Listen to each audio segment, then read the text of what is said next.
pagi Bapak Ibu Saudara sekalian yang dikasihi oleh Tuhan. Mari pada pagi hari ini kita mau sama-sama satukan hati untuk masuk dalam hadirat-Nya. Haleluya Yesus. Terima kasih Tuhan. Bila ku buka mataku dan lihat wajah-Mu, ku terkagum. Bila ku lihat hidupku dan karya tangan-Mu, ku tersanjung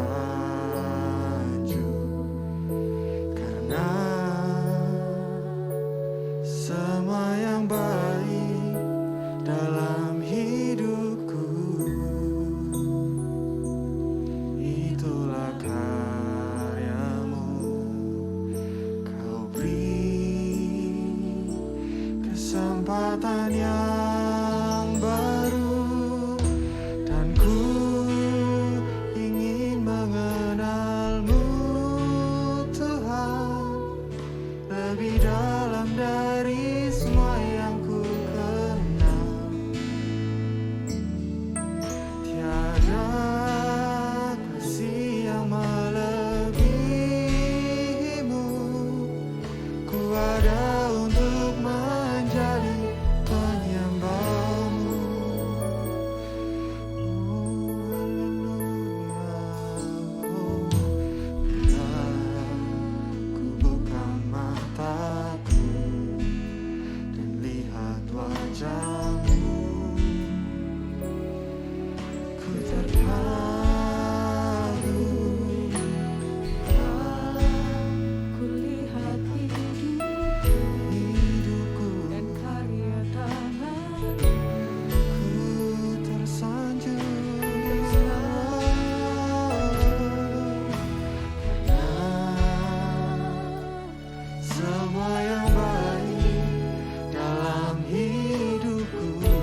Selamat pagi Bapak Ibu dan Saudara sekalian yang dikasihi Tuhan.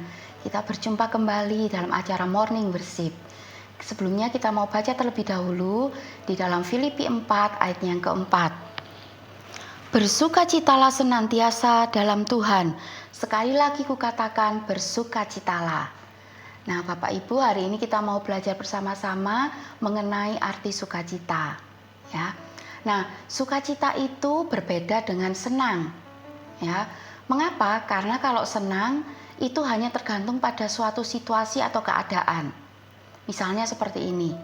Seorang anak balita, dia akan senang kalau dikasih permen, kasih coklat dan sebagainya. Tapi kalau anak itu sudah mulai beranjak lebih besar lagi, usia SD, dia tidak akan senang kalau hanya dikasih permen. Dia lebih senang kalau dikasih mainan yang terbaru. Ya kan? Demikian juga kalau anak itu semakin naik dewasa, dia tidak akan senang kalau dikasih mainan. Tapi dia lebih senang kalau dikasih misalnya gadget yang terbaru, HP terbaru. Nah, itulah kalau senang itu hanya tergantung pada suatu situasi. Bahkan kalau manusia itu semakin dewasa, semakin mengenal banyak hal ya, maka keinginan juga akan makin bertambah, bukan? Jadi ada banyak sekali kondisi, misalnya seperti ini ya. Ada seseorang yang senang kalau dia itu punya pasangan hidup, dapat pacar. Nah, tapi ada orang lagi yang berbeda. Dia senang kalau dia dapat pekerjaan yang bagus. Atau juga ada orang lain yang berbeda lagi. Dia senang kalau dia dapat uang yang banyak. Nah, kesenangan itu tergantung pada kebutuhannya saat itu, berbeda-beda. Jadi kalau senang itu hanya tergantung pada suatu keadaan atau situasi. Tapi berbeda dengan sukacita. Kalau sukacita itu sifatnya permanen, bukan hanya sementara. Permanen. Mengapa kok bisa permanen? Karena sukacita itu dikerjakan oleh Roh Kudus, dikerjakan oleh Tuhan yang ada di dalam hati kita, menaruh sukacita itu. Karena itu sifatnya permanen. Tidak tergantung pada suatu keadaan. Bahkan ketika ada suatu kejadian yang tidak mengenakkan pun, kita bisa tetap bersukacita. Karena itu dikerjakan oleh Roh Kudus. Contohnya di dalam Alkitab, di dalam Kisah Para Rasul pasalnya yang kelima, ya, kita tahu bersama-sama di situ ada sebuah kisah di mana para rasul mereka habis memberitakan Injil. Setelah mereka memberitakan Injil, mereka itu didera. Tapi di situ dikatakan mereka bersukacita karena mereka boleh turut ambil bagian dalam penderitaan Kristus. Mengalami hal yang tidak mengenakan, mereka tetap bisa bersukacita. Demikian juga di dalam Kisah Rasul pasal yang ke-16, ada kisah mengenai Paulus dan Silas. Ya, mereka harus disesah, kemudian dipasung, dipenjara. Tapi di situ dikatakan bahwa waktu tengah malam mereka dengan sukacita menaikkan puji-pujian kepada Tuhan. Nah, jadi sekali lagi di situ dikatakan bahwa mereka mengalami sukacita tidak tergantung pada apa yang mereka alami. Meskipun mereka menderita, meskipun mereka susah, ya, tapi mereka bisa tetap bersukacita. Itu juga hal yang sama yang dikatakan oleh Habakuk ya, di dalam Habakuk pasalnya yang ketiga ayat yang ke-17. Ini sebuah ayat yang sangat populer ya. Habakuk pasalnya yang ketiga ayat yang ke-17. Sekalipun pohon ara tidak berbunga, pohon anggur tidak berbuah, hasil pohon zaitun mengecewakan, sekalipun ladang-ladang tidak menghasilkan bahan makanan, kambing domba terhalau dari kurungan, dan tidak ada lembu sapi dalam kandang, namun aku akan bersorak-sorak di dalam Tuhan, beria-ria di dalam Allah yang menyelamatkan aku. Ya, itu situasi yang dikatakan oleh Habakuk. Walaupun dia dalam keadaan yang mengenaskan ya, tidak punya apa-apa, tadi sudah kita baca, tidak dalam keadaan kekurangan sekalipun, dikatakan dia akan tetap bersukacita dalam Tuhan. Dia akan tetap bergembira dalam Tuhan. Dia akan tetap beria-ria di dalam Tuhan. Nah, mengapa kok dia bisa memiliki sukacita? Nah, kita mau lihat bersama-sama kuncinya, ya. Tadi kuncinya ada di dalam ayat yang ke-18 dikatakan, "Namun aku akan bersorak-sorak di dalam Tuhan, beria-ria di dalam Allah yang menyelamatkan aku." Beria-ria di dalam Tuhan yang menyelamatkan aku. Nah, kata-kata beria-ria di dalam Tuhan yang menyelamatkan aku ini memiliki dua makna. Makna yang pertama adalah dia bersyukur karena Tuhan sudah pernah menyelamatkan dia. Bagaimana orang bisa bersukacita? Yang pertama ialah kita harus selalu bersyukur. Bersyukur karena apa? Tuhan sudah pernah menolong kita.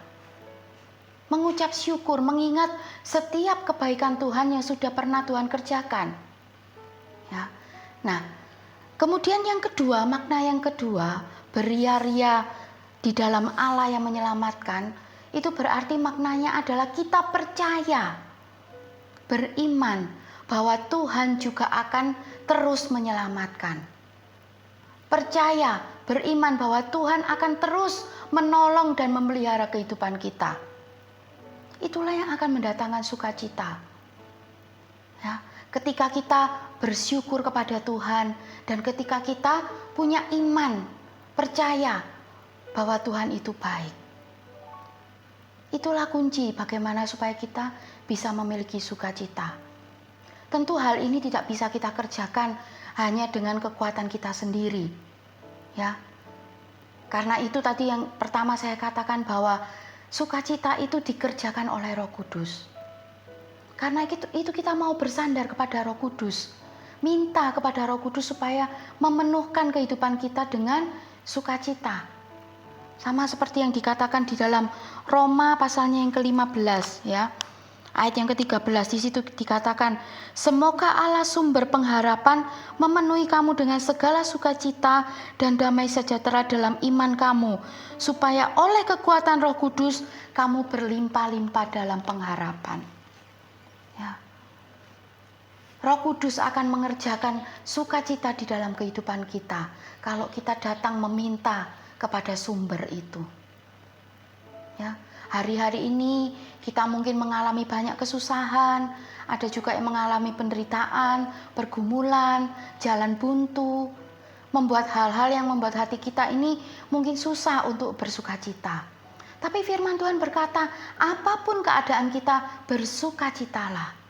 Bersukacitalah. Mari kita memiliki pengharapan yang baru di dalam Tuhan. Dengan apa? Mengangkat iman percaya kita. Supaya kita mengalami apa yang dikatakan Habakuk ini.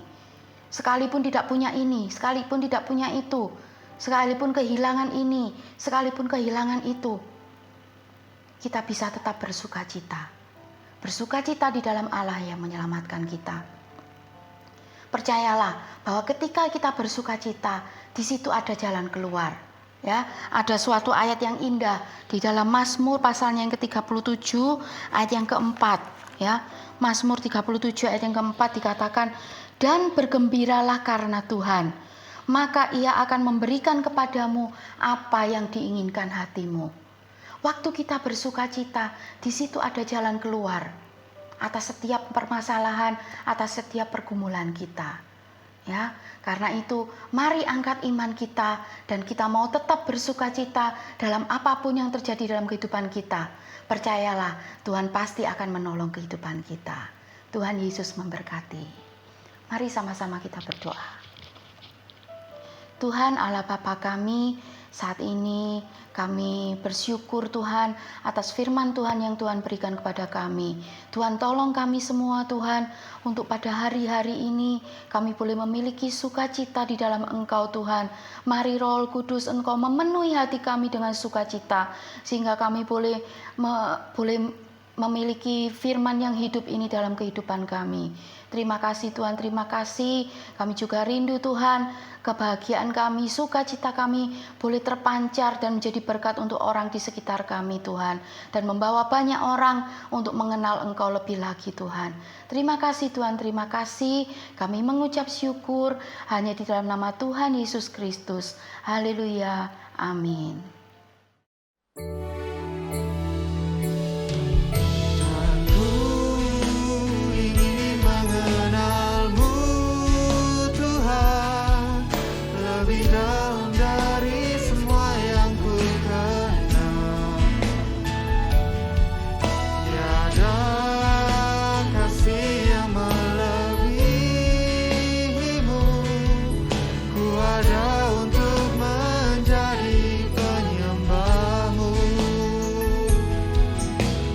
Ada